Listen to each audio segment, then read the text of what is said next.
Oh, really? So, you bought a house? In that case, I'd like to move in with you, my mother-in-law announced out of the blue over the phone, her tone both unexpected and utterly unreasonable. Clearly, she'd caught wind of our recent home purchase from Matthew. In the background, I could hear my sister-in-law trying, and failing, to stifle her giggles. Did she really think I wouldn't notice? Honestly, the idea of living with my mother-in-law and the rest of them is the last thing I want. I was certain Matthew felt the same way, but now, knowing they're aware of our new home, I can't help but wonder, are they assuming they'll be living with us?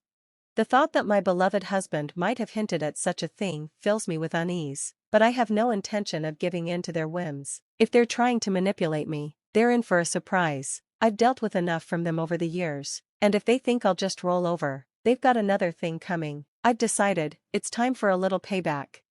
I'm Rachel Baker, 30 years old, working as an ordinary employee at a major financial corporation. I married Matthew 3 years ago. We don't have children yet, but that's by choice, a decision we both agreed upon after thoughtful discussion. We're both committed to our careers, working hard to build a stable future. Once we feel secure in our professional lives, we plan to start a family. It's something we've always been aligned on, and now, as that future edges closer, I find myself reflecting on all the hurdles I've overcome to get here. A few weeks ago, I successfully led a major project at work, and my promotion was officially confirmed. My salary was already comfortable, but with this promotion, life became even easier. Matthew, while not promoted, received a significant raise thanks to his years of service. With both our incomes on the rise, it felt like the right time to take the next step. So, I brought it up with Matthew. Matthew, can we talk for a minute? I began one evening. Our finances have been stable for over a year now. Don't you think it's time we considered buying our own home? Already? He replied, his voice betraying an excitement he couldn't hide. I've been thinking about it too, he admitted, but since I haven't been promoted yet, I wasn't sure if I should bring it up. Don't worry about that, I reassured him. It's not all on you. I was thinking we could put the house in my name, given the circumstances. Really? Well, you do earn more now. If you're okay with that, let's do it, he agreed without hesitation. Great, let's check out some model homes on our next day off, I suggested. Sounds perfect, we shouldn't miss this chance, he said, his enthusiasm matching mine. It's moments like this that remind me why I chose Matthew. We're on the same page about the things that matter. The following weekend, as planned, we toured model homes. We explored different layouts, gathered ideas, and soon found ourselves sketching out simple floor plans at home. After consulting with a construction company, they encouraged us to develop our own vision for a more personalized touch. So, Matthew and I started imagining the details of our dream home together. But neither of us had much knowledge about architecture or interior design, so the process was slow. We spent evenings researching and planning, taking breaks here and there to avoid burnout. One such evening, while we were deep in discussion, the doorbell rang. Expecting a delivery, I opened the door, and there stood my mother-in-law. "Mother, what are you doing here?" I asked, startled. She had a habit of showing up unannounced, but I hadn't expected her tonight. Without so much as a greeting, she shot me a sharp glance, slipped off her shoes, and walked right in like she owned the place. "Matthew, I'm here," she called out. "Mom, what are you doing here?" Matthew appeared from the living room, just as surprised as I was. "Did you have some errands nearby?" She gave him a curious look. "I mentioned it to Rachel on the phone earlier, but I guess she didn't tell you." "Oh, maybe she forgot," Matthew replied, glancing at me. "Yes, it seems Rachel's memory isn't what it used to be, even though she's still young," my mother-in-law remarked with a sly smile. "That's not true, Mom," Matthew said, immediately stepping to my defense. "Rachel's been juggling a lot with work and managing the house. She's got a lot on her plate." "You're such a kind boy, Matthew. Your father wouldn't have been so forgiving," she sighed dramatically. "I respect Rachel deeply," Matthew said firmly, then added, "So, Mom, why did you come by today?" Her face lit up with a self-satisfied smile. She pulled a travel brochure from her bag, flipping it open to a marked page and sliding it across the table toward us. "Matthew, I've always wanted to visit Niagara Falls. Don't you think it's time you took me?" Matthew and I stared at her, stunned by the abrupt request. She leaned in, pressing her case with a smile that didn't reach her eyes.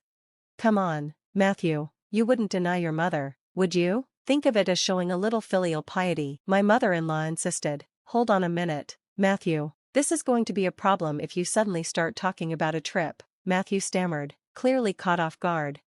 Well, you can come too, she interrupted. Actually, I was planning to go with your sister, Sophia, but if you'd prefer, I could make it a family trip instead.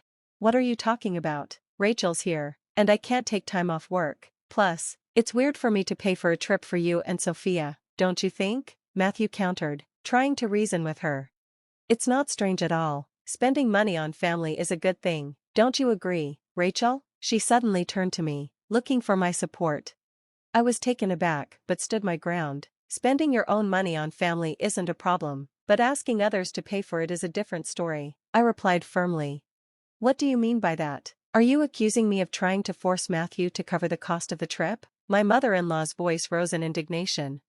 I didn't mean it that way, I said, trying to clarify, but listening to you, it seems like you just want us to foot the bill. Rachel, that's awful. I would never ask for such a thing. And yet you're making me look like the villain in front of Matthew. I'm truly shocked, she huffed, offended. I wasn't calling you a villain, I tried to explain. I just gave an honest response to what you asked.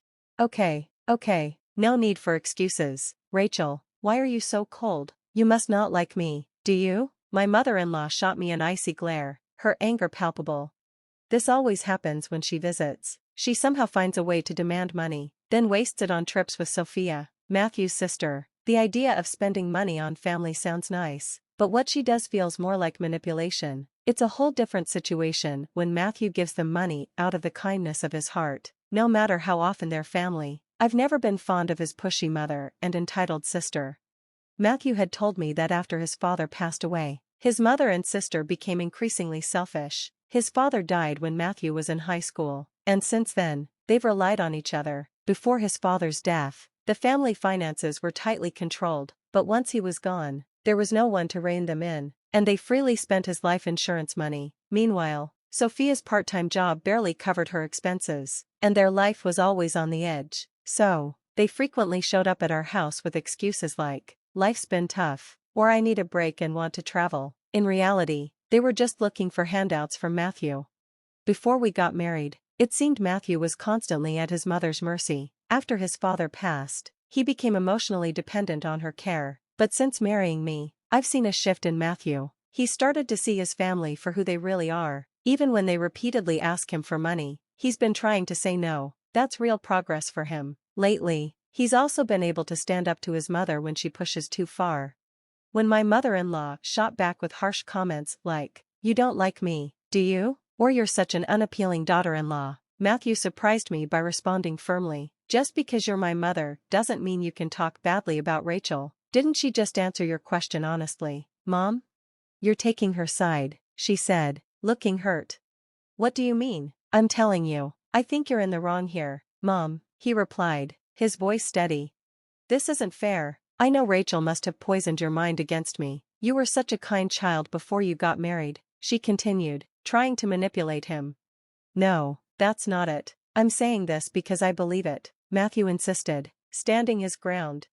His calm, firm response caught my mother-in-law off guard. She wasn't used to being challenged. After a moment of frustration, she bit her lower lip and muttered, "Fine," before storming out. "I'm sorry, Rachel, I always make you feel uncomfortable," Matthew said quietly, his voice full of regret. "No, it's okay," I reassured him. "You stood up for us. Once we have our own house, we'll be farther away from them. We won't have to interact with your mom and sister so much." "Yeah, that would be a relief. If you're okay with it, Rachel, I'd be grateful," Matthew said, nodding in agreement. We had already chosen a location for our new home that was significantly farther from our current apartment, making it more convenient for both of our jobs. Our current apartment was about 5 train stations away from Matthew's parents' place, but the new house would be 3 times that distance, with a transfer in between. The route from the station was complicated enough that if we didn't give them the address, they likely wouldn't be able to find it. It was the perfect opportunity to distance ourselves from my mother-in-law and Sophia once and for all. A few months later, after submitting our floor plan, construction on our $500,000 dream home began. By the time it was completed 6 months later, we had managed to carve out a few days from our busy schedules to pack. As I was packing one afternoon, my phone rang. It was my mother-in-law. I put the phone on speaker while I continued with the boxes. Hello? I answered. Her voice, unusually high-pitched, came through loud and clear. Rachel, when are you moving? I heard you bought a house. I want to live with you. She'd clearly gotten wind of our new home purchase from Matthew and was now making the most outrageous request. I could hear Sophia, my sister-in-law, laughing in the background. That's perfect, Sophia chuckled. We can make Rachel work for us every day. Mom, you really came up with a great idea, she added. Did they seriously think I couldn't hear them? It was clear they were planning to take advantage of our move, imagining they could rely on me for an easier life. Honestly, I had no intention of living with them. I thought Matthew would feel the same, but now that they knew about the new house, were they expecting us to live together? The thought that my beloved Matthew might be in on this scheme with them gave me a cold feeling, but I wouldn't let them have their way. If they were trying to use me, I'd flip the situation around and turn it on them. I gave them the date of our move, and they immediately responded with their demands. We'll come to the apartment in the afternoon on that day, my mother-in-law said. Take us with you in the car, and arrange the movers for us, too. After making their request, they hung up, leaving me in disbelief, but I had no intention of complying. I needed to talk to Matthew first. I was about to go find him when I realized he was already standing behind me. Matthew, you were there? I asked, startled. I was going to say we should take a break, but, was that Mom on the phone? He asked, his face serious. Yes, I was going to talk to you about it, I began. Why did you tell your mom about our new house? It's not like that, Matthew said defensively. When Mom came over last time, she must have seen the floor plan. She kept asking about it, pestering me daily. Rachel, I'm really sorry, he explained. I see, so you don't plan to live with your mom, right? I asked carefully, still unsure. Of course not, he replied quickly. After hearing that call, I'm honestly thinking it's better to cut ties with her completely. His expression was fierce, and the anger in his voice surprised me. It was the first time I'd seen him this upset. From what Matthew told me, his mother had seen the layout of our new house and, thinking it was a large space, had pretended to be interested, calling him repeatedly for details, but hearing him stand by my side was a huge relief. So, there's no issue then? I asked, my voice lighter with relief. No issue at all, Matthew assured me. I've had enough of their demands. They need to know where they stand now. The day of the move finally arrived. Matthew and I made sure to have the movers transport our things in the morning, and then we drove to our new home. By the time we were done, it was already past 1 p.m. Checking our phones during a quick break, we saw dozens of missed calls from my mother-in-law. She called me too, Matthew said, his voice weary. Sure enough, my mother-in-law called again. I answered with the speakerphone still on. Hello? I said, trying to sound calm. Rachel, where are you? She demanded. I told you I'd be at the apartment this afternoon, didn't I? My mother-in-law continued. You didn't arrange for the movers. Yes, you did say that, I replied, my tone almost too sweet. So, what can I do for you? What do you mean, you didn't arrange for the movers? She asked, confused. I've been waiting at home, and not a single truck has shown up. I had to come to your apartment myself.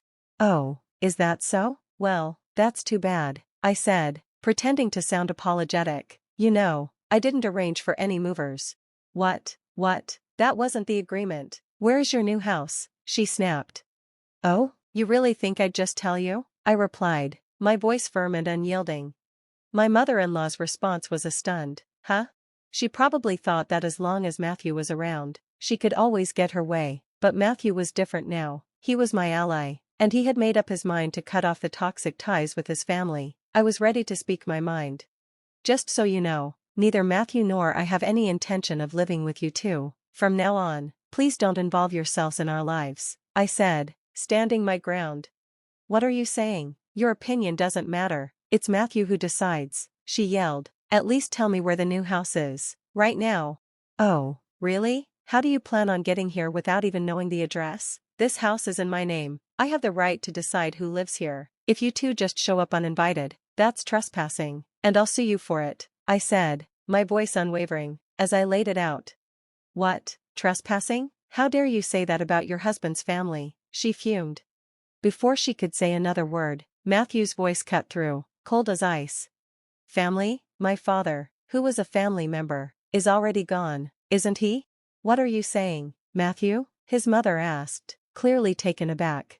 After hearing that phone call, I'm done with you too. Just being related by blood is embarrassing at this point. From now on, my family is Dad and Rachel. I no longer consider you two as my family, Matthew said, his voice steady but resolute. Wait, Matthew, don't say that, my mother-in-law begged, her voice desperate. Don't bother us again, got it? Matthew snapped, and without waiting for her response, he hung up. He immediately blocked her number. Matthew, are you sure you're okay with this? I asked, a bit concerned. Yeah, he said, his face relaxing for the first time in a while. I finally realized that Mom was just using me all this time. I feel so relieved now. Matthew looked truly free, as though a weight had been lifted from his shoulders. And just like that, we, as a couple, cut off the toxic ties with my mother-in-law and sister-in-law. After that, their lifestyle drastically changed. Matthew stopped supporting them entirely. Without him to fall back on, they were forced to fend for themselves. Eventually, Sophia's part-time salary wasn't enough to make ends meet, and my mother-in-law, who had been a housewife for so long, had to start working part-time. She wasn't used to the workforce and struggled, often facing hostility at her new job. Meanwhile, Matthew and I settled into our peaceful new home, no longer worried about unexpected visits from my mother-in-law. Our life was calm, and I felt endlessly grateful to Matthew for standing by me and finally severing those toxic family ties. Whatever challenges the future holds, I know Matthew and I will support each other and face them together.